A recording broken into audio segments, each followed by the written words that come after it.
Aïe, aïe, aïe, aïe, aïe, aïe, aïe, qu'est-ce que vous auriez fait, vous, dans ce cas-là? Vous retrouvez votre femme à l'hôtel en train de faire la PUTE. Pourquoi tu veux te battre avec lui, frérot?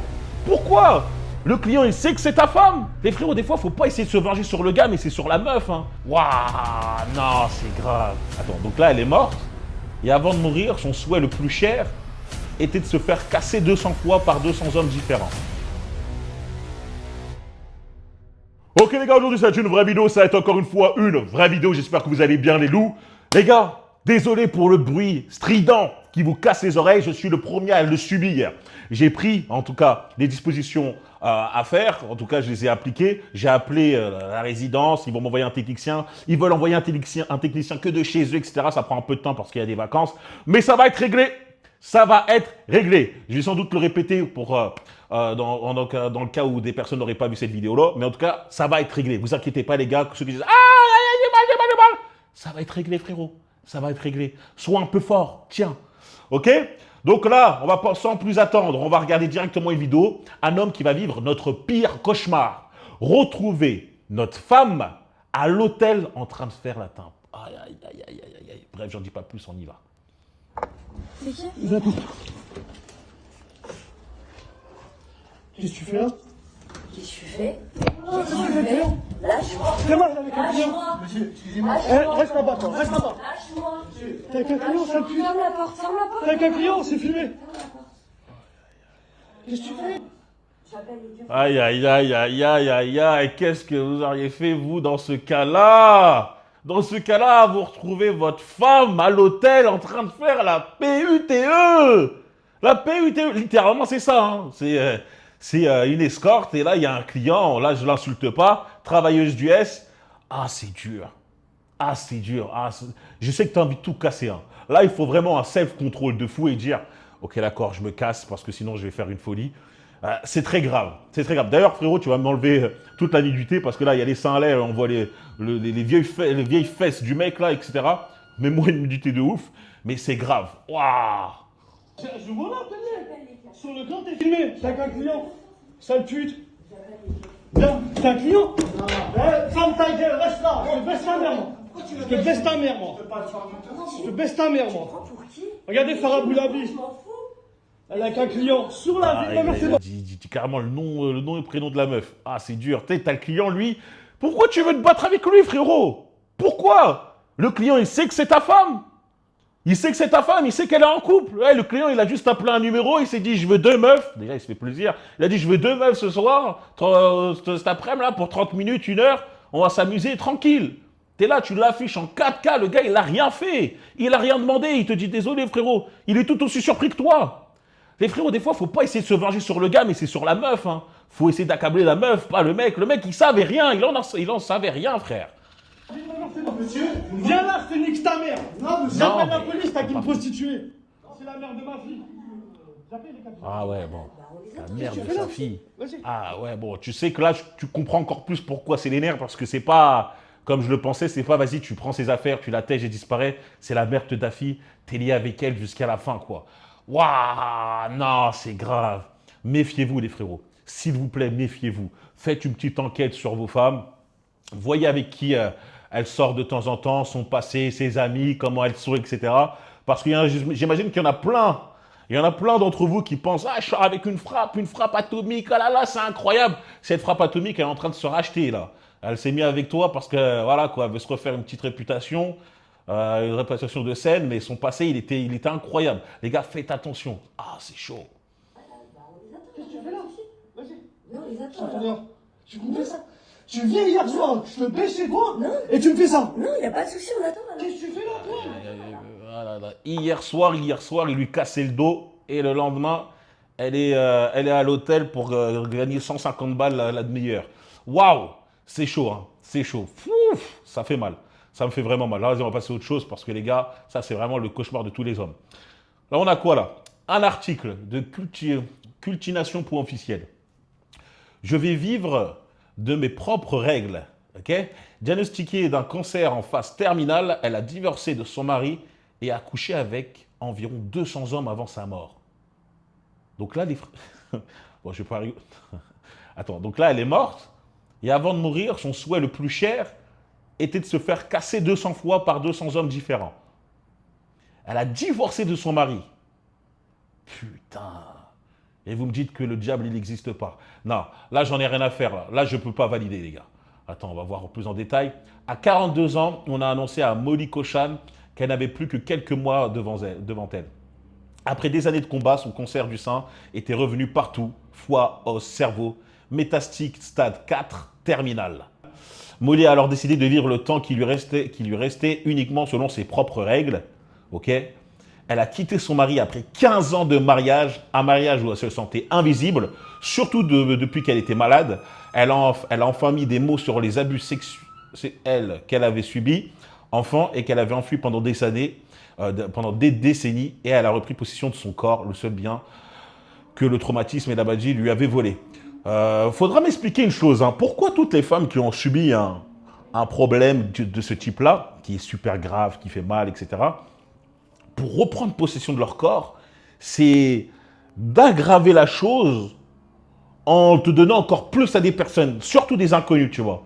Genre vraiment, j'ai vu beaucoup de choses sur Internet, beaucoup de cas similaires, où des femmes qui avaient subi certains abus disaient que c'est comme si on m'avait enlevé la propriété de mon corps et pour le récupérer, je décidais d'aller me donner à tous les hommes possibles, tu vois. Un maximum possible, comme si je reprenais le contrôle de mon corps. Mais en fait, ça va littéralement détruire leur mental encore plus. Moi, je ne connais aucune femme au monde, et c'est même biologiquement impossible, une femme qui va enchaîner plus de 200 partenaires sans avoir un impact néfaste, horrible sur son mental. Elles ne sont pas faites biologiquement pour ça, c'est pas possible, tu vois. Là, elle se détruit, elle rentre dans une sorte de perversité incroyable, tu vois. Tu peux pas me dire qu'elle est bien mentalement pour avoir fait ça. Et là, moi, je comprends maintenant, hein, c'est à cause de ses abus, etc. Et elle s'est dit, vas-y, je vais tout arracher. Au cours des 2 années qui ont suivi, elle a multiplié les rencontres S avec des dizaines d'hommes, parfois plusieurs par semaine, non pas pour choquer, mais pour se sentir vivante et souveraine. C'est moi ou l'article il est en train d'essayer de glorifier ça, là? Molly a eu moins 188 partenaires S différentes selon le compte qu'elle a, et son ami Nikki ont fait dans son téléphone avant de perdre le suivi. Tu sais, je vous dis, hein, les amis, les amis meufs, elles vous poussent encore pire dans le ravin. Vas-y, continuons, allez, on va viser les 200. Molly est décédée le 8 mars 2019 à 45 ans. Bah, punaise, j'espère que ça a valé le coup. Disney Plus a même sorti la dernière pépite, Dying for X, qui raconte l'histoire de Molly Shine, une femme de 40 ans atteinte d'un cancer qui décidait à reprendre le contrôle de sa vie en quittant son mari pour vivre ses derniers instants sans tabou. Les gars, je ne sais pas si vous êtes intelligents ou pas. Hein. Généralement, si vous êtes sur cette chaîne, c'est que vous l'êtes. Nous, on voit très bien ce qu'il y a écrit là. On voit très bien ce qu'il y a écrit. On est en train de faire complètement l'apologie d'une femme qui a des problèmes psychologiques et qui a décidé de quitter son mari, quitter son mariage. Peut-être qu'elle avait des enfants, je ne sais pas, en tout cas, c'est pas signalé, pour essayer d'enchaîner un maximum d'aventures avec des inconnus. Hein. Donc, en gros, ces derniers instants de vie ont été faits avec des inconnus, des personnes qui ne vont même pas se rappeler d'elle, des personnes qui n'en ont absolument rien à foutre d'elle. Et voilà, c'est comme ça qu'elle a vécu ces derniers moments et pour elle, c'est super bien. Et les gens disent « Bravo, elle a raison, wouh, lourd, t'as quitté le mari avec qui t'étais pendant 15 ans, avec qui s'occupait de toi. » Mais bon, on a toujours ajouté la phrase. Maintenant, elle se sentait invisible. Bon, bah, peut-être que c'était le cas. Bah, à croire que tu n'es pas plus invisible pour ces 200 hommes avec qui tu as fait des one-shots. Hein. Tu es encore plus invisible qu'eux. Mais bon, tu t'es senti bien. Non, là, il y a vraiment une idéologie derrière tout ça. Hein. Toutes personnes qui vont dire « Ah, c'est super bien, elle a repris le contrôle de soi », vous êtes bêtes. Parce qu'elle a fait que aggraver sa mentalité, elle a fait que aggraver sa psychologie, tu vois, elle a fait que dans le front. Comment tu peux dire « Je me sens valorisé » lorsque un mec te prend pour un plan C? Lorsqu'un mec, il tire son coup et il part, il ne te rappelle pas. Tu te sens valorisé comme ça? Oui, c'est moi qui a donné le choix. C'est moi qui a eu le choix. C'est moi qui a eu le choix. C'est moi qui lui a dit de venir et tout. Bah frérot, cousine, demande à ces 200 hommes comment ils te voient. Comment il te perçoit. Bref, faut pas être stupide. Hein. Faut pas avoir fait Harvard pour comprendre le message caché derrière cet article-là. Ok? Bref, on va passer à une autre vidéo. Ah, ok, excusez-moi. On va enregistrer. Il n'y avait pas de son. Il y a des mecs qui disent qu'être avec une maman solo, c'est un red flag. Ah, les mamans solo. Ah, elle a la haine. Elle a la haine. Alors, maman solo, qu'est-ce qu'il y a écrit dans les commentaires? Expirée suivante. Red flag à mort. Maman solo égale maman à saucisse. Non, les hommes sont durs. Les hommes sont vraiment durs avec les mères célibataires. Vraiment. En gros, nous sommes des choses recyclées et qu'il faut vraiment être désespéré pour être avec une maman solo. Alors, on va remettre les choses à leur place. Une maman solo, c'est pas une femme que personne ne veut. C'est une femme qui a choisi de partir quand ça n'allait plus. Et ça, bizarrement, ça fait paniquer. Parce qu'une femme qui a déjà construit une famille, qui sait ce qu'elle veut. C'est vrai, en y repensant, une maman solo, c'est une femme qui a décidé de partir lorsqu'elle se sentait plus bien, même s'il y a des enfants. Moi, ça me fait toujours un peu penser à l'histoire où je me rappelle, j'étais avec une ex il y a non, même pas 6 ans, ça doit faire maintenant 10 ans. 10 ans, ouais, putain, le temps passe vite, où elle m'avait dit, moi, je m'en fiche, hein, que j'ai 4 ou 5 enfants, si je me sens pas bien dans le couple, je me barre. C'est pas les enfants qui vont me garder, parce qu'elle parlait justement avec une collègue à elle, qui avait la quarantaine, qu'elle disait qu'elle ne pouvait pas quitter son mari, parce qu'elle a déjà 4 enfants, que se refaire sa vie à 40 ans avec 4 enfants, ça peut être compliqué et tout. Et elle me disait quoi? Elle me disait, non, mais moi j'ai 4-5 enfants, 40 ans ou pas, moi je me barre et je referai ma vie, hein, ça me fait pas peur. Moi, quand elle m'avait dit ça, je sais pas, à l'époque, j'étais un bétain. Mais à l'époque, je me suis dit, ah ok, d'accord, c'est cool. Mais en y réfléchissant, même dans l'époque où j'étais bétain, je me suis dit, c'est chaud. Parce que ça veut dire que, littéralement, rien ne lui fait peur, elle est capable de partir à tout moment. Et je trouvais pas ça cool. Tu vois, j'aime bien les femmes qui pensent toujours sauver son couple. Tu vois, ouais, l'histoire de Thibaut et Jessica. Pour ceux qui ne l'ont pas vu, allez checker la dernière vidéo où Thibaut et Jessica, le couple des Marseillais, divorce. J'ai fait une vidéo là-dessus. Allez la checker. Moi, j'aime bien l'attitude de Jessica, la meuf de la future ex-femme de Thibaut, où elle est là dans la tentative de sauver le couple. Il y a un problème, elle veut sauver le couple, etc., etc. Elle dit, même si moi je me sens pas bien dans le couple, ou même si toi tu te sens pas bien, viens, on essaie de régler la chose, tu vois. Ça, c'est les femmes avec qui tu as envie de rester. Bon, bah, faut croire qu'avec Thibaut, ça marche pas. Mais en général, je pense que ça devrait... Il y a un bon taux de réussite. Bref. Ce qui est le compromis, la charge mentale et la vraie vie, c'est sûr qu'elle ne tolère plus les demi-hommes qui commandent ce genre de conneries. Vous appelez ça un red flag parce que vous savez très bien qu'avec elle, vous ne pourrez pas tricher, pas disparaître et pas jouer au mec mystérieux pendant 3 semaines. Et le mot recycler va être sacrément vite pour parler d'une femme comme d'un objet. Surtout quand on a soi-même zéro projet, zéro stabilité. Bref, la vérité... La vérité, elle est simple. Hein. C'est que les hommes ne veulent pas se mettre avec des femmes célibataires pour une seule, mais une seule unique raison.